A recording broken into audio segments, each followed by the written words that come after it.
Jom teman saya buat burrito. Mula-mula kita buat perapai air dulu. Masukkan serbuk bawang putih. Resepi penuh tengok di caption bawah dah. Serbuk bawang merah, serbuk paprika, mix herb, lepas tu kacang bias bati. Last kali masukkan serbuk black pepper. Ya, banyaklah pula, buih lah sikit. Lepas tu gaul bias bati. Rasa dengan garam dan gula, lepas tu gaul bias bati. Maaf ada iklan pula Mai Sarah nak makan buah naga. Kita geraklah dulu buah naga. Kalau tidak, ngacang masa saya nak masak. Inilah mak-mak kalau duduk di dapur gak. Air duduk situ tu sebagai penyedia. Ingat nak letak tepi tak apa, tak penuh.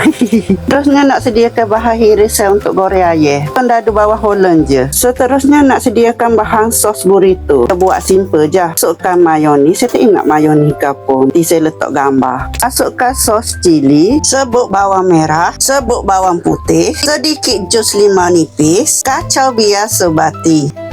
Seterusnya panaskan kuali dan masukkan sedikit minyak. Bila minyak dah masak, masukkan bawang Holland. Kacau bias bati, lepas tu masak sampai kekuningan. Bila bawang dah kekuningan, masukkan ayam perapan. Masak sampai ayam masak. Sediakan roll up wrap. Lepas tu letak atas pinggir. Letak salad. Ayam jangan letak banyak, nanti susah nak balut. Tomato, bahan sos yang buat tadi. Lepas tu balut lah. Saya tak reti nak balut-balut lah, setakat boleh deh.